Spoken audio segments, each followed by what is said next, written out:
여러분, 잠깐만요. 피렌체에 가봤다면 두오모 앞에서 셀카 찍고 우피치 미술관 줄 서다가 지쳐서 들어가지도 못하고 식당에서 파스타 먹고 돌아온 기억 있으시죠? 교토는요? 금각사 앞에서 사진 한 장 찍고 인력거 타고 라멘 한 그릇, 파리는 에펠탑 야경 보고 루브르에서 모나리자 앞에 5초 서 있다가 다음 사람한테 밀려난 경험. 근데요, 진짜 충격적인 거 말씀드릴게요. 저희가 그 도시에서 본 것들은 사실 그 도시의 0.1%도 안 됩니다. 나머지 99.9%는 우리가 모른 채 그냥 지나쳐온 거예요. 오늘 제가 소개할 책은 그 99.9%를 열어주는 책입니다. 우리가 사랑한 도시, 정치학 박사 김지윤, 그리고 삼성전자 임원 출신의 현재 대학에서 경영 전략을 가르치는 전은환 교수. 이 두 사람이 30년 우정을 바탕으로 함께 쓴 세계 8개 도시 인문 기행입니다. 유튜브 채널 지윤앤드은환의 롱테이크를 아시는 분들이라면 이미 이 두 분의 지적, 대화 스타일을 잘 아실 텐데요. 이번엔 그 대화가 책으로 나왔어요. 피렌체, 교토, 워싱턴 DC, 에든버러, 암스테르담, 상하이, 파리, 런던. 두 저자가 각각 10번 이상 직접 발을 디딘 도시들입니다. 한 번 가본 게 아니에요. 10번입니다. 그러니까 이 책은 단순한 여행 에세이가 아니라 수십 번의 방문과 수년간의 공부가 녹아든 인문 교양서예요. 자, 그럼 시작해 볼게요. 충격적인 이야기부터요. 피렌체 하면 뭐가 떠오르세요? 르네상스, 메디치 가문, 두오모, 다비드상. 맞습니다. 근데 여기서 질문 하나. 르네상스는 왜 하필 피렌체에서 시작됐을까요? 이탈리아 다른 도시들도 많은데, 로마도 있고 베네치아도 있는데 왜 피렌체였냐는 거죠. 이 책은 그 질문에 아주 명쾌하게 답합니다.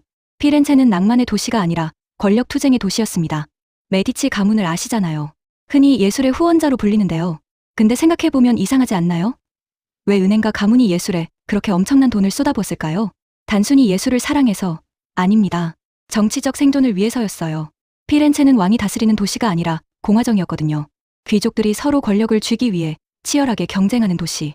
그 경쟁 속에서 메디치 가문이 선택한 전략이 바로 예술과 학문의 후원이었던 겁니다. 우리는 그냥 교양 있고 훌륭한 사람들이에요. 라는 이미지를 만들어 정치적 권력을 정당화한 거죠. 르네상스는 그 욕망의 부산물이었습니다. 어마어마한 가문의 권력욕이 세계에서 가장 위대한 예술과 사상의 꽃을 피운 거예요. 그러니까 우피치 미술관에서 보티첼리의 비너스를 볼 때 그냥 예쁘다가 아니라 그 뒤에 숨겨진 욕망과 전략을 같이 읽어야 하는 겁니다. 이번엔 교토로 가볼게요. 교토를 가면 다들 이렇게 말하잖아요. 천년의 고도, 변하지 않는 일본의 전통. 근데 이 책이 정말 충격적인 사실을 하나 알려줍니다. 우리가 교토에서 감탄하는 유적들, 절들, 신사들. 그게 천년이 된 게 아니라는 거예요. 왜냐하면 15세기에 온인의 난이라는 내전이 있었는데 그 10년간의 전쟁으로 당시까지 교토에 존재하던 건물 대부분이 불타 없어졌거든요. 금각사도, 수많은 사찰도. 지금 우리가 보는 교토의 아름다움은 그 비극의 폐허 위에서 수백 년에 걸쳐 재건된 것들입니다. 그러면 이런 생각이 드는 거예요. 그렇게 다 타버리고 다 사라졌는데도 교토는 왜 지금도 교토일까요? 건물이 아니라 사람이 전통을 지켜왔기 때문입니다. 일상 속에서 다도를 하고 기모노를 입고 마츠리를 열고 건축물이 불탔어도 삶의 방식이 살아남은 거예요. 교토 챕터를 읽고 나면 그냥 금각사 앞에서 사진 찍는 게 아니라 그 공간이 품고 있는 재건의 역사와 사람들의 의지를 같이 느끼게 됩니다. 워싱턴 DC. 이야기도 잠깐만 해볼게요. 이 부분은 한국 독자들에게 특히 가슴이 먹먹한 챕터입니다. 워싱턴 DC의 내셔널몰, 링컨 기념관 근처에 한국전쟁 참전용사 기념비가 있습니다. 1995년에 헌정됐는데요. 그 화강암 벽에는 전사한 미군 약 36,000명, 그리고 카투사 한국군 약 7,000명의 이름과 계급이 새겨져 있습니다. 한국전쟁은 오랫동안 잊혀진 전쟁이라고 불렸어요. 2차 세계대전처럼 선악이 명확하지도 않았고 베트남 전쟁처럼 국내 정치를 뒤흔들지도 않았으니까요. 그냥 조용히 잊혀져 갔던 전쟁. 근데 저자들은 그 기념비 앞에서 이런 질문을 던져요. 우리는 그 전쟁을 제대로 기억하고 있나요? 워싱턴 DC는 단지 미국의 수도가 아니라 우리의 아픈 역사가 새겨진 공간이기도 합니다. 이제 암스테르담. 여기서 정말 재미있는 이야기가 나옵니다. 오늘날 우리가 주식 투자를 할 수 있는 게 사실 17세기 암스테르담에서 시작됐다는 거 아세요? 네덜란드 동인도 회사 VOC. 당시 세계에서 가장 큰 회사였어요. 그런데 문제가 있었습니다. 배가 인도에서 돌아오는데 1년에서 2년이 걸리는 거예요. 그 사이에 급전이 필요해진 주주들이 자기 주식을 다른 사람한테 팔기 시작했어요. 처음에는 그냥 비공식으로 다리 위에서 술집에서 거래가 이루어졌는데 그게 점점 커지니까 1611년에 세계 최초의 현대적 증권거래소가 탄생합니다. 그러니까 오늘 여러분이 주식 앱 열어서 삼성전자 주가 확인하는 그 행위의 기원이 400년 전 암스테르담 다리 위 거래에서 시작된 거예요. 이 책은 이런 식으로 계속 오늘의 우리 일상과 과거 도시의 이야기를 연결해줍니다. 파리 챕터에서는 바게트 이야기가 나옵니다. 그냥 프랑스 빵이죠가 아니에요. 바게트의 저 길고 가느다란 형태, 왜 저런 모양인지 생각해 본 적 있으세요? 1920년에 프랑스에서 노동법이 바뀌었어요. 제빵사들이 밤 10시부터 새벽 4시까지 일을 못하게 된 거예요. 그러니까 두껍고 둥근 전통빵을 아침까지 구워내려면 시간이 모자란 겁니다.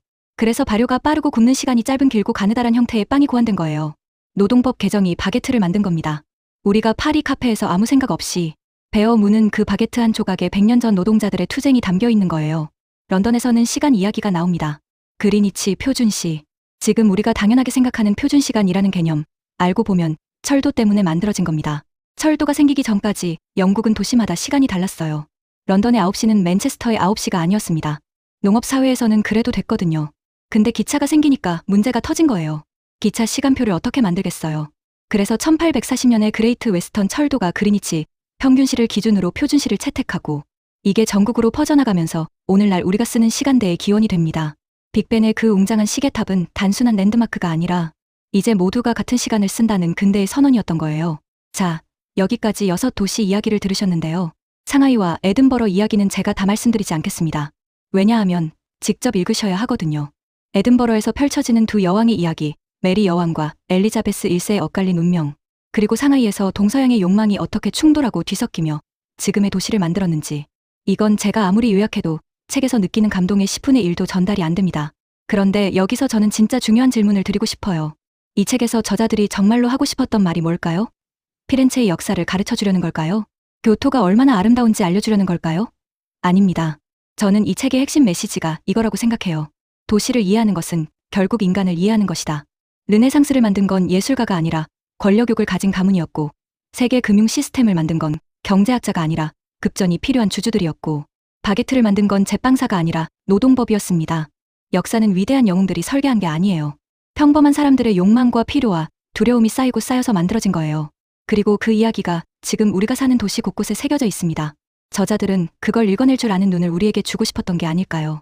단순히 어디 가서 뭘 봐라가 아니라 어떻게 보느냐를 바꿔주는 책입니다. 마지막으로 이 책을 간단히 정리해 드릴게요. 출간일은 2026년 3월 12일, 출판사는 북다입니다.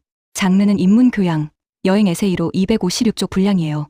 추천 독자를 말씀드리자면 해외여행을 앞두고 계신 분, 같은 곳을 여러 번 다녀왔는데 매번 비슷한 경험만 하셨던 분, 역사나 예술에 관심은 있지만 어렵게 느껴지셨던 분, 그리고 당장 여행을 가기 어렵지만 세계의 도시와 문명에 대한 지적 갈증이 있으신 분 모두에게 강력히 추천합니다.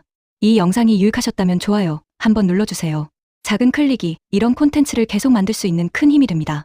그리고 구독 아직 안 하셨다면 지금 바로 구독 버튼 눌러주세요. 책 리뷰, 지식 이야기 꾸준히 올라옵니다. 댓글로 여러분이 가장 인상 깊게 읽은 여행책이 있다면 공유해주세요. 여러분의 추천이 다음 영상 주제가 될 수도 있어요. 오늘도 긴 영상 끝까지 봐주셔서 진심으로 감사합니다. 다음 영상에서 또 만나요.